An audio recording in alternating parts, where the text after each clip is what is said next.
Hello everyone, welcome you all. In today's class, we are going to discuss differential equation. This is the last chapter of calculus. अभी तक हमने differential calculus और integral calculus almost finish किया. Differentiation देखा और उसके applications देखे. फिर हमने integration, indefinite integration, different integration देखा. Area under the curve हम देख चुके हैं. Now we are going to discuss differential equation. As you can see, differential equation consists of two words, differential and equation. Okay, so already we are familiar with so many type of equation. हमने quadratic equation पढ़ा है, linear equation, cubic equation, simultaneous equation पढ़ा है, logarithmic equation पढ़े. फिर हमने last class में like 11th में हमने trigonometric equations सीखे. Now we are going to discuss differential equation. Differential equation basically इसमें आपको डिफरेंशिएशन और इंटीग्रेशन दोनों के यूज होंगे. ठीक है, तो स्टार्ट करते हैं. Differential equation. डिफरेंशियल इक्वेशन को आप अगर डिफाइन करना चाहो क्या लिख सकते हो? सी, जब आप क्वाड्रेटिक इक्वेशन करते थे तो उसमें क्या होता था, एक ऐसा इक्वेशन जिसमें हाईएस्ट पावर 2 हो, मतलब वेरिएबल की हाईएस्ट पावर 2 है, तो वो क्वाड्रेटिक इक्वेशन है. Any equation consists of trigonometric function is called trigonometric equation. Any equation consists of logarithmic function, that will be logarithmic equation. So what is differential equation? Any equation consists of, you can write it, any equation consists of differential coefficient is called differential equation. Okay, so you can say the necessary condition क्या हो गया, it will consist of differential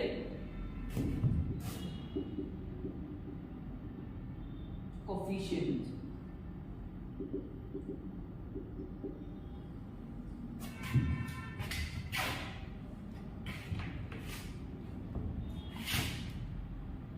ठीक है, तो एक बात बताओ, differential coefficient क्या होता है? अभी तक हमने जब इक्वेशन देखा है y equal to something x के फॉर्म में हो, मींस y x से टर्म में एक्सप्लेन हो, उसको हम डेरिवेटिव निकालते थे. तो हमारे पास आता था dy by dx. अगर हम दोबारा कर दें तो d square y by dx square आएगा. तो these dy by dx like derivatives of y is called differential calculation. Derivative करने के बाद जो आपके पास हमारा दैट इज डिफरेंशियल कोफिशिएंट. तो कोई भी ऐसा इक्वेशन जिसमें आपको डिफरेंशियल कोफिशिएंट्स मिल रहे हो, that will B differential equation. ठीक है, अब एक बात बताओ, जब आपने ट्रिग्नोमेट्रिक इक्वेशन देखा तो ट्रिग्नोमेट्रिक इक्वेशन में ट्रिग्नोमेट्रिक फंक्शंस होते थे, साथ में कोई एक्स्ट्रा वेरिएबल भी तो होता था. Means sin x plus y equal to 2 ऐसे भी हो सकता है. sin x plus x square plus 2y plus 3 equal to 0 ऐसे भी हो सकता है. तो necessary condition is it will have that particular term, that if it is differential equation, differential coefficient should be there. If it is trigonometric equation, trigonometric function should be there. But उसके साथ आपके पास variable terms भी हो सकते हैं. ठीक है, तो आप यहाँ पे क्या लिखोगे, इट मे हैव. ठीक है, इट मे हैव, आप इस मे पे थोड़ा जोड़ दोगे. हो सकता है, ऐसा नहीं कि नहीं होगा तो इक्वेशन नहीं होगा, हो भी सकता है और नहीं भी हो सकता है. It may have what, it may have variables. You can write it like dependent और independent. इसको पूरा लिखोगे आप. ठीक है, dependent variable and independent variable ये हो सकते हैं, और अगर नहीं जोड़ रहे हैं तो भी तो देता भी है. ठीक है, फिर आपके पास दैट पर्टिकुलर टर्म वेरिएबल्स के साथ कांस्टेंट होता था. ठीक है, अब कांस्टेंट आपने अभी तक डिफरेंशिएट करते हुए आपने एक चीज देख लिया, इंटीग्रेशन में आपने देखा कि जो आपके पास कांस्टेंट है वो जैसे 1 2 3 4 तो हमने कांस्टेंट बोला हमेशा, उसके बाद हमने c देखा, c1 देखा, c2 भी आता है. तो these are called what? These are called, बोलो, arbitrary constant. ठीक है, so arbitrary constant जैसे आप इक्वेशन अगर मिलता है यहाँ पे x square plus c equal to 3. This 3 is constant. It is just constant. Means ये अपना वैल्यू चेंज नहीं कर रहा है. अगर ये 3 है तो it will be 3 only. But if it is c, तो c can change. It's like it is variable constant. ये चेंज कर लेगा, समय के साथ ये चेंज कर सकता है. ठीक है, तो वैसे कांस्टेंट जिसकी कोई भी वैल्यू की जा सकती हो, दैट इज आर्बिट्रेरी कांस्टेंट. ठीक है, hope it is clear to you. तो डिफरेंशियल इक्वेशन में आपके पास डिफरेंशियल कोफिशिएंट्स होंगे, वेरिएबल्स, चाहे वो डिपेंडेंट इंडिपेंडेंट वेरिएबल हो भी सकते हैं, नहीं भी हो सकता है। कांस्टेंट होगा या नहीं होगा, तो आप कहोगे कांस्टेंट होगा, आर्बिट्रेरी कांस्टेंट नहीं होना चाहिए, ठीक है। You have to take care of that. हमारे पास क्या नहीं होना चाहिए, इट डज नॉट हैव, इसके पास क्या नहीं होता, does not have what, arbitrary constant, okay, ठीक है। नेक्स्ट देखो, अब डिफरेंशियल इक्वेशन हो गए। अब डिफरेंशियल इक्वेशन को भी जब तक आप बनाओगे नहीं इक्वेशन तब तक कैसे क्लियर होगा। Let's take some examples of differential equation. dy by dx plus sin x equal to 3। dy by dx है, हमारा डिफरेंशियल कोएफिशिएंट मिल गया, एक्स्ट्रा टर्म्स है हमारे पास, ठीक है। ट्रिग्नोमेट्रिक फंक्शन है, फिर हमारे पास कांस्टेंट है, कोई दिक्कत नहीं है। फिर अगर मैं ऐसा लिखूं,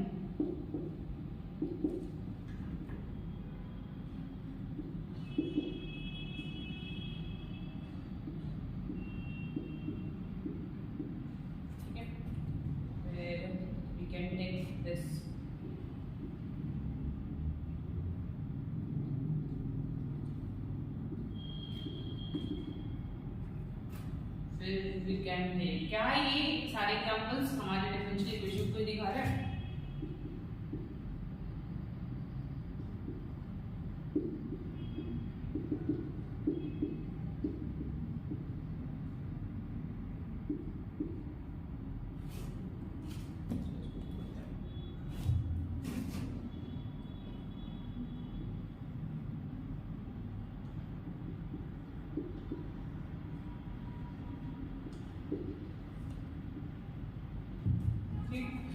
तो these are the 5 examples, आप बहुत सारे एग्जांपल्स ले सकते हो। ये हमारे पास एग्जांपल्स हो गए किसके, डिफरेंशियल इक्वेशन से।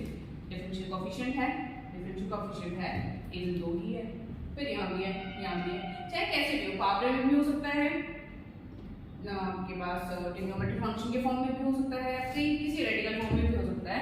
बस differential coefficient की presence ही है। Due to the presence of differential coefficient, our equation will be called differential equation. Okay?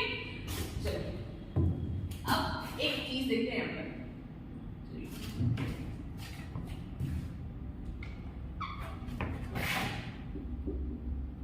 Types of differential equation। हमारा जो differential equation है वो कितने तरह के होगा?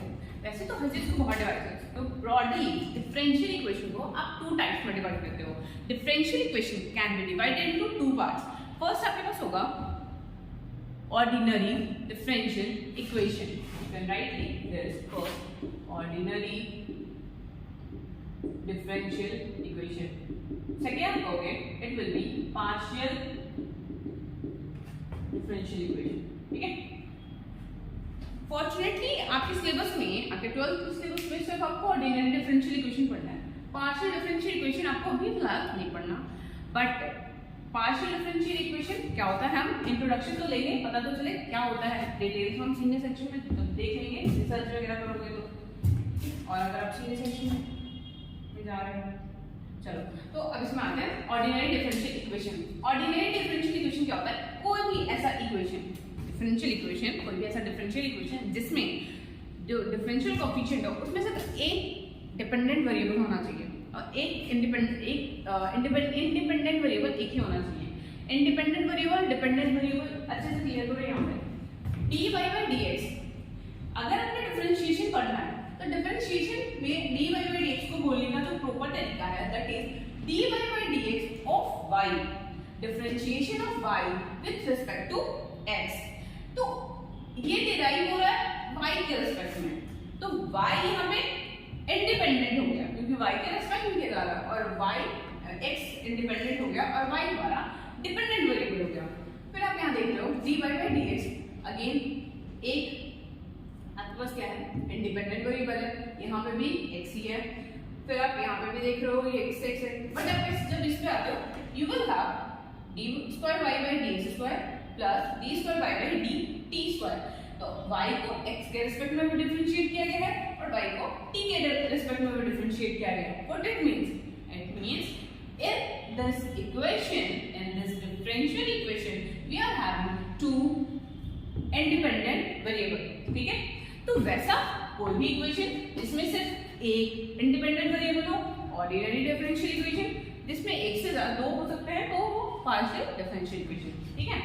आप नेक्स्ट देखते हैं। नेक्स्ट क्या देखना है, जब आपने क्वाड्रेटिक इक्वेशन पढ़ा था, आपने वहां देखा था ऑर्डर क्या होता है, डिग्री। हमारे क्वेश्चंस की ऑर्डर डिग्री हम चेक कर सकते हैं, ठीक है। अब ऑर्डर जैसे हम यहाँ पे लिखना चाहें x square plus x plus equal to 0, तो इसमें आप देख सकते हो कि जो हमारा इक्वेशन है वो x के टर्म में है, x की हाईएस्ट पावर यह है 2, तो ये हमारा डिग्री और ऑर्डर हो जाता था सेम, कभी डिग्री कभी ऑर्डर हम बोल देते थे इसको, ठीक है।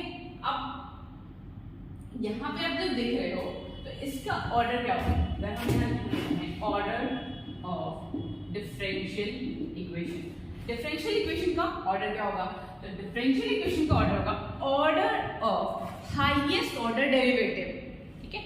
आप ये देख सकते हो जो डिफरेंशियल कोएफिशिएंट है वो तो कितने भी ऑर्डर का डेरिवेटिव हो सकता है, यहाँ पे फर्स्ट ऑर्डर डेरिवेटिव है, ये आप देख रहे हो यहाँ पे सेकंड ऑर्डर डेरिवेटिव है, तो हमें देखना है कि जो हाईएस्ट ऑर्डर डेरिवेटिव है, ठीक है। क्योंकि हम जब इससे पहले जितने भी टाइप के इक्वेशन देखे हो उसमें आपके पास जो मेन कंटेंट होता है, तो जैसे ट्रिग्नोमेट्रिक फंक्शन देख रहे हो तो उसमें सिर्फ ट्रिग्नोमेट्रिक फंक्शन होते हैं, जैसे हमारे पास x है तो x ही होगा, ठीक, इसमें पावर ही होगा, कुछ एक्स्ट्रा नहीं होता था। बट यहाँ पे है, यहाँ पे दो तरीके का आपके पास वैसा दिख सकता है, एक तो highest order derivative D square by D x square, इसका स्क्वायर हो सकता है, आप देख सकते हो इसका पावर 1/2 है अभी। तो इसमें दो चीजें हैं, तो हम दो चीज पढ़ने वाले हैं। First order of differential equation, you can right it order of the order of differential equation, the order of differential equation is order of highest order derivative, ठीक है। Can write it order of highest order derivative, ठीक है। Highest order derivative का order क्या है, highest order derivative यहाँ पे 2 है, तो इसका ऑर्डर क्या हो जाएगा, चलो आप इसका ऑर्डर लिखते हैं, ऑर्डर इट विल बी 1। यहाँ पे आप देख सकते हो dy by dx भी है और d square y भी है, तो यहाँ पे ऑर्डर हो जाएगा हमारा 2। हियर dx by dy, यहाँ पे हमारा ऑर्डर हो जाएगा 1। आप एक एग्जांपल को अगर आप नोट करो तो यहाँ पे हमने dy का इसके रिस्पेक्ट में किया है, यहाँ पे dx by dy लिखा हुआ है। What it means, it means इस पर्टिकुलर इक्वेशन के लिए y जो है वो हमारा क्या है, इंडिपेंडेंट वेरिएबल है, ठीक है, और x हमारे यहाँ पे डिपेंडेंट वेरिएबल है। तो जिसके रिस्पेक्ट में करोगे वो इंडिपेंडेंट, और जो डिराइव हो रहा है डेरिवेटिव जिसका निकल रहा है वो हमारा डिपेंडेंट। ये हो गया ऑर्डर 1। यहाँ पे you can get it order 2 and here इसका बोलोगे ऑर्डर हमारा 2 हो गया, ठीक है। चलो क्लियर है। अब ऑर्डर ऑफ, इसमें अगर हम लिखना चाहें एग्जांपल, तो एग्जांपल आप नोटिस कर सकते हो, ऑर्डर फर्स्ट ऑर्डर फिर सेकंड ऑर्डर। तो फर्स्ट ऑर्डर के एग्जांपल आप इसमें से अगर देखना चाहो तो 1 3, हमारा एग्जांपल नंबर 1 है, 3 है, ठीक, ये हमारा फर्स्ट ऑर्डर पे हो जाएगा। सेकंड ऑर्डर में आप बताओगे एग्जांपल नंबर सेकंड बता सकते हो आप, एग्जांपल नंबर 4 बोल सकते हो और एग्जांपल नंबर 5 भी बोल सकते हो, ठीक है। अब ऑर्डर तो हो गया, let's go for the next, that will B, that is degree, that is degree of differential equation। differential equation की डिग्री क्या होगी, degree is power, degree is power। किसका पावर, हमारे पास अगर आप कोई इक्वेशन देखो, जैसे यहाँ पे dy by dx, तो dy by dx का पावर 2 है, d square by dx square का पावर 1/2 है। तो एग्जैक्टली हमें देखना किसका पावर है, हमें देखना है हाईएस्ट ऑर्डर डेरिवेटिव का पावर, ठीक है। डिग्री ऑफ इक्वेशन में आप लिखो the power of highest order derivative, power of highest order derivative is called degree of differential equation, ठीक है। तो आप यहाँ लिखो, यहाँ पे dy by dx का पावर 2 है, यहाँ पर d square by dx square का पावर 1/2 है, ठीक है। तो आप कहोगे कि इसका पावर क्या क्या है, 1/2 है, तो क्या ये 1/2 डिग्री होगा, ठीक है। आप सोचो, फिर आप यहाँ देखो d square by dx square का पावर 2 है, तो क्या ये डिग्री होगा? क्या कभी भी हमेशा डिग्री होगा? तो आपको भी नहीं, इसमें हम कुछ नोट पॉइंट नोटिस करेंगे। आपको मैं रिकॉल करवाना चाहूंगी, जब हमने क्वाड्रेटिक इक्वेशन देखा था, तो अगर हमारे पास x square plus 1/x equal to 3 है, ठीक है, तो क्या आप बता देते थे कि इसकी डिग्री 2 है? नहीं, आप क्या करते थे, आप इसको सॉल्व करते थे, ऐसे लिखते थे, फिर आप बताते थे कि अच्छा डिग्री 3 है। तो आपको ये याद है कि जब हम डिग्री और पावर एक्सप्लेन करते हैं तो किसी भी इक्वेशन के लिए, ठीक है, किसी भी उसके जो पावर होने चाहिए वो एक होल नंबर होना चाहिए, ठीक है, वो फ्रैक्शंस में निकाल सकते हैं, ठीक है। तो वैसे ही यहाँ पे हम डिग्री के लिए ऑर्डर तो आप किसी भी कंडीशन में बता सकते हो, बट डिग्री के लिए आप लिखोगे differential coefficient involve in differential equation involved in differential equation should be or it must free from, okay, free from, you can note it, radicals, ठीक है, वो रूट वगैरह भी नहीं होना चाहिए, that should be free from fraction। जैसे हमारा x है, यहाँ पे x का टर्म एक्सप्लेन किया होता है, तो हमारा x फ्रैक्शन नहीं चाहिए हमें, वैसे ही हमारा dy by dx भी फ्रैक्शन में नहीं होगा, ठीक है।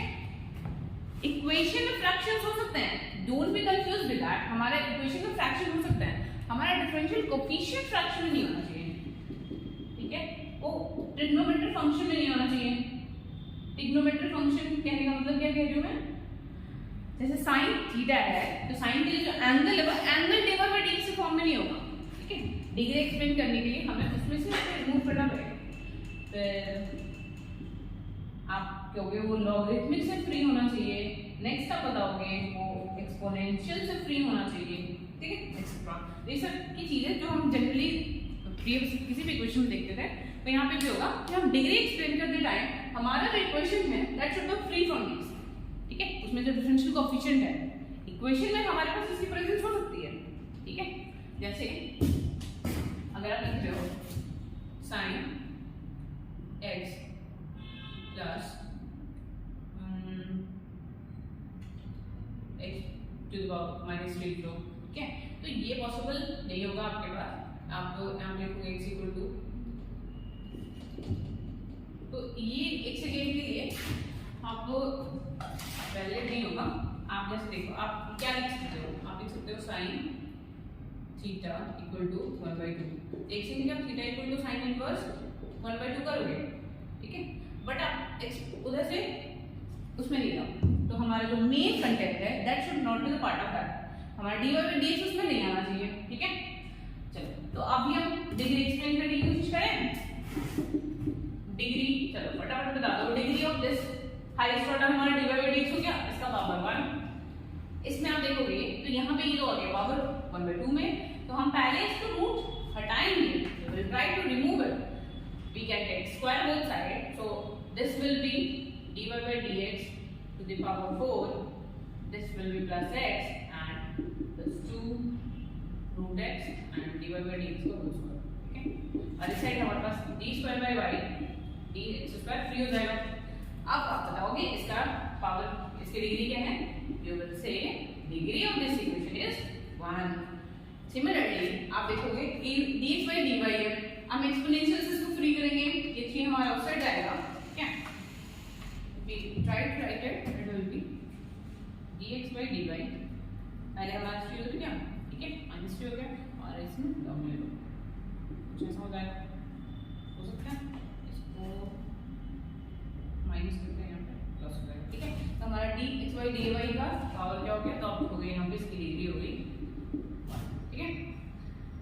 यहाँ पे dy by dx का पावर 3 है and dy by d square by dx square का पावर 2 है, यहाँ पे पावर 2 है, यहाँ पे पावर 3 है, तो 3 आता है तो क्या डिग्री 3 हो जाएगा?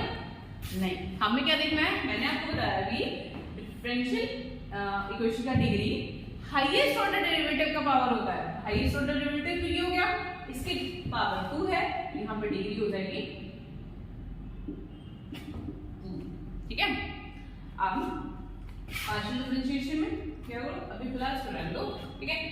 अब एक चीज मैं रिकॉल कर रहा हूँ, पार्शियल डिफरेंशियल इक्वेशन तो वैसे आपको पढ़ना नहीं है अभी, बट आपने ऑलरेडी इसको देखा हुआ है, रिकॉल करो, कहाँ देखा, एक स्पॉन्डियर करके कोई एटॉमिक स्ट्रक्चर में आपके पास पॉइंट है, आपने उसमें इवन उसमें 3 इंडिपेंडेंट वेरिएबल्स हैं, 3 इंडिपेंडेंट वेरिएबल्स के साथ आप ऑलरेडी उसको देख चुके हो, बट फॉर्चुनेटली हम उसको डिटेल में नहीं देखना, ठीक है। चलो हम डिग्री एक्सप्लेन कर चुके हैं, टाइप्स ऑफ डिफरेंशियल इक्वेशन बता चुके हैं, ठीक है। अब इस पूरे के बाद आपको पता है बस एक डिफरेंट टाइप ऑफ नोमेनक्लेचर मिल रहा है, ठीक है। You will give a name of this equation, it is ordinary differential equation with order 1 and degree 1, ठीक है। This is the differential equation, ordinary differential equation with order 2 and degree 1, ठीक है। आप एक एग्जांपल और लो ताकि आपको थोड़ा कुछ चीजें क्लियर हो जाए, ठीक है। हमारे से एग्जांपल हो जाएगा, अगर हम ले रहे हैं d कुछ ऐसा,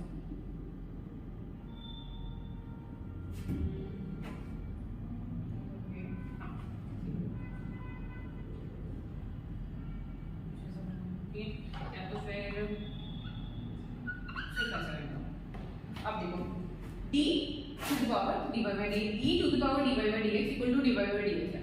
मैंने बोला हमें फ्री करना है एक्सपोनेंशियल से, तो हम दोनों साइड लॉग लेंगे। अब जैसे आप लॉग लोगे you will have dy by dx equal to log dy by dx। तो एक साइड तो हमारा dy by dx फ्री हो गया, बट एक्सपोनेंशियल से निकल के ये लॉग में चला गया, ठीक है। ये वही हो गया आसमान से गिरे धूल भटके वाला, तो एक्सपोनेंशियल से फ्री हो गया बट लॉगरिथमिक में आ गया, बट हमने कहा है कि लॉगरिथमिक में भी नहीं होना चाहिए। तो हियर हमारे पास पहले तो अब इसका ऑर्डर क्या होगा, इसका ऑर्डर हो जाएगा 1 और इसकी डिग्री क्या हो जाएगी, इसकी डिग्री में आप लिखोगे नॉट डिफाइंड।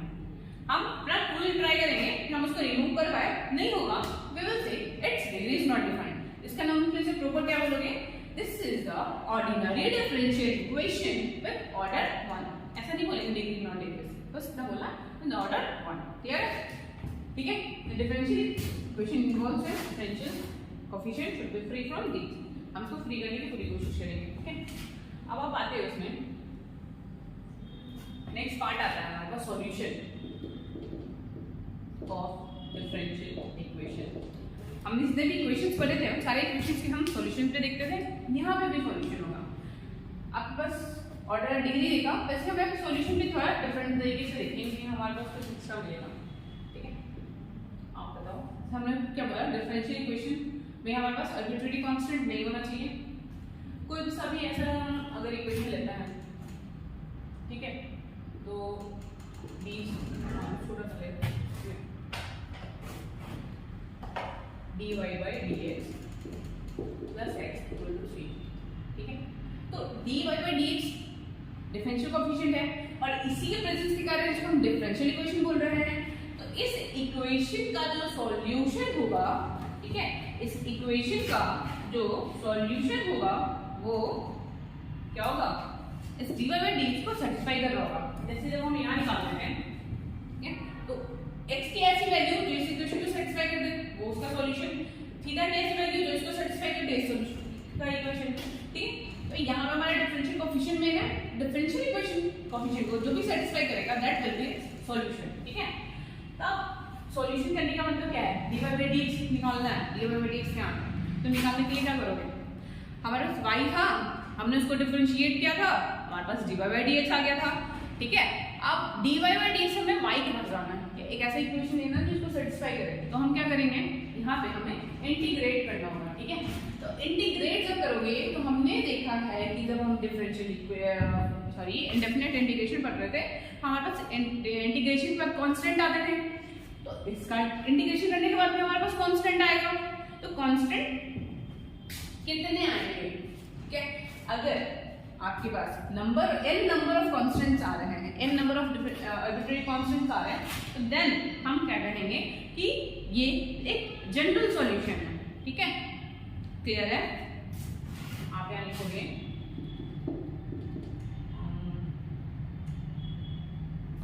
General solution. तो अगर हम अलग से क्यों बोल रहे हैं जनरल सॉल्यूशन, क्या इसके कोई और भी सॉल्यूशन होते हैं, हाँ, डिफरेंशियल सॉल्यूशन होता है general solution and particular solution also, ठीक है।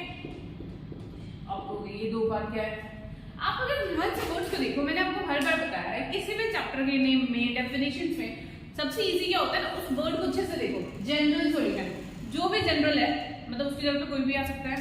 इसमें अगर n नंबर ऑफ कांस्टेंट है तो कांस्टेंट की जगह पे जैसे आप उसकी वैल्यू चेंज करोगे तो आंसर्स चेंज होते जाएंगे, सारे आंसर सही होंगे बट वो जनरल हो गया, ठीक है। कुछ भी आ रहा है। पर्टिकुलर सॉल्यूशन, पर्टिकुलर चीज है, मुझे पर्टिकुलर वही एड्रेस चाहिए, मुझे पर्टिकुलर वही जगह पे जाना है। तो पर्टिकुलर मतलब क्या हो जाता है, एक फिक्स चीज हो जाती है। तो जनरल सॉल्यूशन के साथ अगर आपको क्वेश्चन में दे दिया कि find the solution of this equation या this differential equation at point this, तो उस पर्टिकुलर पॉइंट, पर्टिकुलर कंडीशन दी गया, उसके बाद जो सॉल्यूशन दिएगा आपके पास that will be particular solution, ठीक है। क्लियर है यहाँ तक? ठीक, तो आज के लिए इतना ही रखते हैं। नेक्स्ट क्लास में हम different type of differential equation के सॉल्यूशंस देखेंगे एंड वी विल गेट कि हम उसका सॉल्यूशन कैसे निकालते हैं और कितने तरीके के होते हैं, ठीक है। Hope you like it. Thank you.